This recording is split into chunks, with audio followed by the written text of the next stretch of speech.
નમસ્તે વિદ્યાર્થી મિત્રો, કેમ છો? મજામાં ને? ધોરણ 7 વિષય હિન્દી પ્રકરણ 3 સચ્ચા હીરા. વિદ્યાર્થી મિત્રો, તમને આ ચિત્રની અંદર દેખાય છે અને આ કહાની આપણે ભણી ચૂક્યા છે કે આપણા જીવનની અંદર આપણું કર્તવ્ય, આપણા માતા પિતા વિશે જે ફરજ હોય છે આપણે પૂર્ણતઃ નિભાવવાની હોય છે. તો આપણે પણ આપણા જીવનની અંદર કર્તવ્ય ઉપર ભાર આપવો જોઈએ. તો આજે આપણે અભ્યાસના પ્રશ્નોત્તરી જોવાનો છે. પહેલો પ્રશ્ન છે, નિમ્નલિખિત प्रश्नों के मौखिक उत्तर दीजिए. चौथी स्त्री का बेटा सचमुच हीरा था क्यों? आ प्रश्न अपना माटे छे. तो चौथी स्त्री का बेटा बहुत ही सीधा सारा और सरल स्वभाव का था. सिर पर पानी से भरा हुआ घड़ा उठाए ला रही माँ को देखकर वह अनदेखा नहीं कर पाया. वह अपनी माँ के पास गया और घड़े को उसके सिर से उतारकर अपने सिर पर रख लिया. घड़ा लेकर वह अपने घर की तरफ चल पड़ा. इस तरह अपनी माँ के प्रति सच्चा सेवा भाव देकर उसने खुद को सच्चा हीरा साबित कर दिया. अपने घर में आप अपने माता पिता को कौन कौन से काम में मदद करते हैं? अभी आप सब घर पे ही हो, बराबर? तो आप अपने माता पिता को कौन से काम में मदद करते हो? तो सभी जन अलग अलग प्रकार से काम करते होंगे. तो माँ के कहने पर हम बाजार से चीज़ें खरीद कर ला देते हैं. कभी कभी चीज़ों में साग भाजी, दवाएं, फल, अन्य वस्तुएं भी होती है. घर की साफ सफाई में हम मदद करते हैं.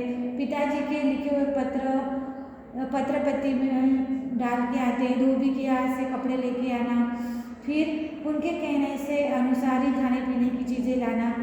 घर में उनके अनेक कामों में हम ऐसे छोटे मोटे कामों में हम मदद करते हैं. आदमी सच्चा हीरा कैसे बन सकता है? आदमी में ज्ञान और गुण होनी अच्छी बात है. उसका वीर होना भी प्रशंसीय है. लेकिन यदि उसका ज्ञान आचरण में नहीं उतरता है तो वह व्यर्थ है. हम सब ज्ञान की बातें करते हैं. हमने पाठ नंबर 4 गया प्रथम सत्र में जो थी कथनी और करनी. बोलने वाले बहुत सारे लोग होते हैं लेकिन आचरण में लाने वाले बहुत कम होते हैं. हमारा ज्ञान, गुण, वीरता जो होती है हमें आचरण में लानी चाहिए.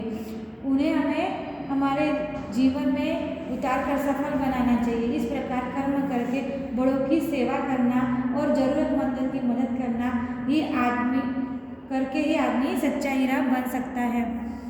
आगे देखिए, निम्नलिखित शब्दों के बाद तुरंत ही आने वाले शब्दों का शब्दकोश में से अर्थ ढूंढकर लिखिए. शब्दकोश यानी जैसे शब्दार्थ हमने लिखे हैं उसमें से हमें यह लिखना है.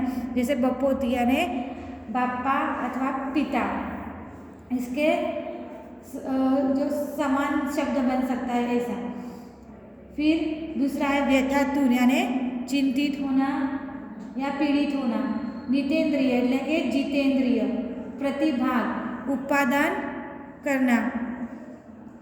प्रतिभा એટલે કે प्रतिभाग એટલે કે उत्पादन कर. शुल्क એટલે शुल्क संबंधी. शुल्क એટલે पैसा.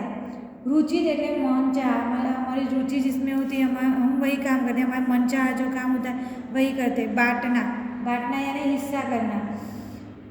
क्षमालु એટલે क्षमा करने वाला. उद्योगी એટલે કે बाग बगीचा में काम करने वाला. और छेल्ला है अमन એટલે કે अनमना. हमारी जो चीज़ अच्छी नहीं लगती तो हम नहीं करते.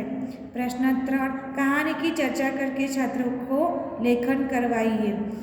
આપણે કહાની લેખન ઘણી વખત લખીએ છીએ. વાર્ષિક પરીક્ષામાં પ્રથમ સત્રની અંદર આવા કહાની લેખન લખવામાં આવે છે. તો કહાની લેખનની અંદર આપણે જાણીએ છીએ કે કહાની લેખન લખતી વખતે જ્યારે રાજાનો ઉલ્લેખ કરેલું હોય અથવા કોઈ ગામનો ઉલ્લેખ કરેલો કોઈ બાળકનો ઉલ્લેખ કર્યો તો શરૂઆત આપણે કેવી રીતે કરીએ છીએ? એક રાજ્ય હતું, એ રાજ્યના રાજા રાજ્ય કરતા હતા. આવી રીતે આપણે એની પ્રારંભ કરીએ છીએ. તો અહીંયા આપણે ચર્ચા કરવાની કીધી છે. પહેલાં આપણે કહાનીના મુદ્દાઓ વાંચી લઈએ. राजा का बीमार पड़ना, वैद्य की असफलता, किसी अनुभवे बूढ़े की सलाह, किसी सुखी मनुष्य का कुर्ता पहनो, राजा का कुर्ता खोजने जाना, मेहनती किसान को देखना, सुख का राज समझना।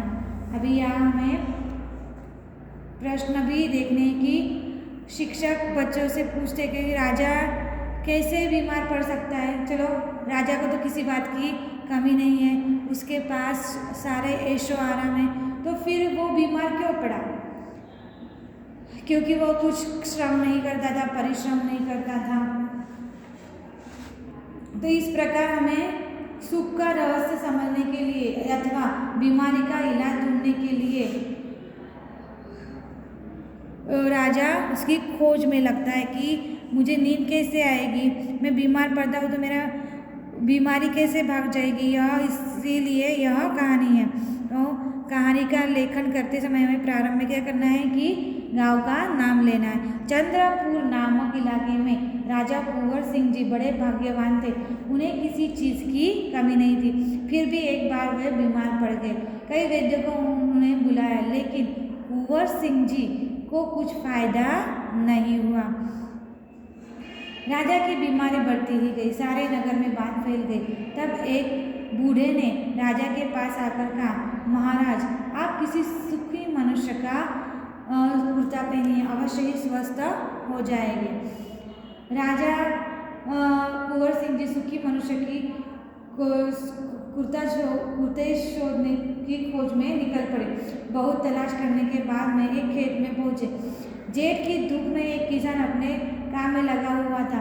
राजा ने उससे पूछा, क्यों जी, तुम सुखी हो? किसान ने विनय से कहा, ईश्वर की कृपा से मुझे कोई दुख नहीं है। यह सुनकर राजा का अंग पुलकित हो गया। उस किसान का कुर्ता मांगने के लिए जो ही उन्होंने अपने शरीर की ओर देखा तो उन्हें मालूम हुआ कि किसान सिर्फ धोती पहनने हुआ था और उसकी सारे तन जो था वो पसीने से तर रहा था। तो इस प्रकार राजा तुरंत ही समझ गया कि कठिन श्रम करने के कारण ही किसान सुखी है। राजा ने आराम चैन छोड़कर परिश्रम करने का संकल्प किया। थोड़े ही दिनों बाद राजा की बीमारी दूर हो गई। तो हमें इससे क्या सीख मिलती है कि श्रम से ही स्वास्थ्य प्राप्त होता है और सच्चा सुख मिलता है। आप सब भी जानते हैं कि हम कोरोना और लॉकडाउन है, तो इसलिए हम सब घर पे ही है और कुछ परिश्रम नहीं करते, इसलिए हम आलसी हो गए और हमारा स्वास्थ्य भी बिगड़ जाता है परिश्रम न करने के कारण। इसलिए हमें शारीरिक स्वास्थ्य अच्छा रखने के लिए परिश्रम करना जरूरी होता है। तो इस कहानी का शीर्षक क्या होगा? सुख का रहस्य अथवा बीमारी का इलाज। तो आगे का प्रश्न भी है, प्रश्न नंबर 4। निम्नलिखित कहानी को अपूर्ण कहानी को पूर्ण कीजिए। पुराने जमाने की बात है, कनकपुर देश में दरबारियों की ख्याति देश विदेश में फैली हुई थी। उनकी बुद्धि की प्रशंसा सुनकर देश के दरबारी उनकी परीक्षा ले के लिए आए थे।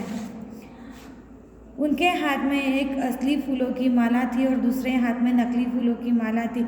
उसने दरबारियों से पूछा, श्रीमान, क्या आप हाथ लगाए बिना बता सकते हैं कि इनमें से कौन सी माला असली फूलों की है? सभी दरबारी आश्चर्य में पड़ गए। दोनों मालाएं बिल्कुल एक समान लग रही थी। दरबारी के प्रश्न का उत्तर देना मुश्किल था। आखिर एक बुद्धिमान दरबारी खड़ा हुआ और उसने कहा, इसमें कौन सी बड़ी बात है? इन दोनों मालाओं को सामने के उद्यान यानी कि बाग बगीचा में आप एक पेड़ की डाल पर लटका दीजिए। उस दरबारी की बात सुनकर वे मालाएं पेड़ की डाल पर लटकाए और कुछ ही समय बाद भन भन करती मधुमक्खियाँ आई और एक माला पर बैठ गई। दूसरी माला के पास एक भी मक्खी नहीं गई। यह देखकर दरबारी ने कहा, जिस माला पर मधुमक्खियाँ बैठी है वह असली फूलों की माला है, दूसरी नकली फूलों की माला है। उस दरबारी की बुद्धि की सबने प्रशंसा की। दूसरे देश के दरबारी ने भी कहा, कनकपुर के दरबारी का लोहा मान लिया। उनके कनकपुर के दरबार की ख्याति और भी बढ़ गई। इस प्रकार यह कहानी पूरी होती है। आगे प्रश्न नंबर 5। निम्नलिखित कहानी का सारांश लिखिए। नंदनवन में एक छोटा सा तालाब था। तालाब के शीतल जल में राजहंस रहता था। वह बड़ा ही सुंदर था। उसी तालाब में पास वाले पेड़ पर दुष्ट कौवा रहता था। वह राजहंस की सुंदरता पर ईर्ष्या करता था। ईर्ष्या यानी दूसरे की सुंदरता देखकर जलन होना। एक दिन शिकारी थका हुआ तालाब के पास आया। उसने तालाब से पानी पिया और पेड़ के नीचे विश्राम करने लगा। उसे नींद आई। कुछ देर बाद शिकारी के मुंह पर धूप आने लगी। राजहंस को दया आई। राजहंस ने वृक्ष पर बैठकर अपने पंख फैला दिए, जिससे शिकारी के मुंह पर छाया आ गई। कौवे से हंस की भलाई और शिकारी की सुखद नींद देखी नहीं गई। उसने शिकारी को परेशान करने का सोचा ताकि शिकारी हंस को मार सके। कौवा उड़ता हुआ शिकारी के पास गया और उसने सिर पर चोंच मारी और उड़कर दूर जा बैठा। शिकारी तुरंत ही जाग गया और क्रुद्ध हो गया। उसने पेड़ पर देखा तो राजहंस पंख फैलाए बैठा था। शिकारी ने सोचा यह कार्य इसी हंस का है। उसने राजहंस को मारने के लिए बाण चलाए, लेकिन राजहंस उसकी आवाज़ सुनकर उड़ गया। વિદ્યાર્થી મિત્રો, અહીંયા એક પરિચ્છેદ આપેલો છે, કહાની છે। આપણે જાણીએ છીએ કે ફિલ્મ આપણે જોઈએ છીએ તો 3-4 કલાકની એ ફિલ્મ હોય છે, એટલે પિક્ચર હોય છે। તો આપણે એને આપણા દોસ્તને કહેવાનું હોય, મિત્રને કહેવાનું, તો આપણે નાનું કરીને કહીએ છીએ। આવી રીતે જ આ વાર્તા જે છે વિસ્તૃત આપેલી છે, તો આપણે એનું ટૂંકમાં કરીને લખવાની છે। તો टूंक में केवी रीते थशे कि नंदनवन में एक छोटा सा तालाब था। तालाब में शीतल जल में राजहंस रहता था। वह बड़ा ही सुंदर था। उसी तालाब के पास वाले पेड़ पर एक दुष्ट कौवा रहता था। वह राजहंस की सुंदरता पर ईर्ष्या करता था। यह देखकर राजहंस से चोंच शिकारी उठा और गुस्से से एक राजहंस ने अपने पंख फैला दिए ताकि शिकार के पर धूप न आवे। यह देखकर राजहंस ने ईर्ष्या करने वाला कौवा शिकारी के में चोंच मारकर उड़ गया। शिकारी उठा और गुस्से में आकर बाण चला रहा था कि पहले ही राजहंस उड़ गया। राजहंस को मरवाने वाले कौवे की युक्ति धरी ही रह गई। इस प्रकार यह कहानी पूरी हो जाती है। स्वाध्याय। पहली स्त्री ने अपने बेटे की प्रशंसा कैसे की? तो पहली स्त्री ने कहा कि मेरा बेटा लाखों में है, उसका गीत जो है बहुत मधुर है, वह बहुत अच्छा गाता है और भगवान सबको ऐसा बेटा दे। दूसरी स्त्री ने अपने बेटे की तारीफ कैसे की? दूसरी स्त्री ने अपने बेटे की तारीफ की कि उसकी बराबरी कोई नहीं कर सकता, वह बहुत ही शक्तिशाली है, वह बड़े बड़े बहादुरों को पछाड़ देता है और वह आधुनिक युग का भीम है। तीसरी स्त्री ने अपने बेटे की विशेषता में क्या कहा? तीसरी स्त्री ने कहा कि मेरा बेटा साक्षात बृहस्पति का अवतार है, वह जो कुछ भी कहता है पढ़ता है तो उसे एकदम याद कर लेता है, ऐसा लगता है मानो वह उसके कंठ में सरस्वती का निवास हो। इस तरह तीसरी स्त्री ने अपने बेटे की बुद्धि की तारीफ की। चौथी स्त्री ने अपने बेटे का परिचय कैसे दिया? चौथी स्त्री ने कहा कि मेरा बेटा एक साधारण लड़का है, वह न कोई गंधर्व सा गायक है, न ही भीम जैसा बलवान है, न ही बृहस्पति जैसा बुद्धिमान है, मैं उसकी प्रशंसा कैसे करूँ? इस प्रकार वह चौथी स्त्री ने एक सीधे साधे लड़के के रूप में अपने बेटे का परिचय दिया। प्रश्न 2, निम्नलिखित उक्ति किसने किससे कहा है? तो पहलू जैसा यही सच्चा हीरा है। तो एक वृद्ध महिला चारों स्त्रियों से कहती है, माँ लाओ, मैं तुम्हारा घड़ा पहुँचा देता हूँ। चौथी स्त्री का बेटा अपने माँ से कहता है, सुनो, मेरा हीरा गा रहा है। पहली स्त्री अन्य स्त्री से कहती है, देखो यही मेरा गोद का हीरा है। तीसरी स्त्री अन्य स्त्रियों से कहती है, देखो यह मेरा लाडला बेटा आ रहा है। दूसरी स्त्री ने अन्य स्त्रियों से कहा। तो विद्यार्थी मित्रों, बधाए स्वाध्याय पोथी पूर्ण करवानी छे અને સ્વાધ્યાયના પ્રશ્ન 1 અને 2 નોટમાં લખવાનું રહેશે।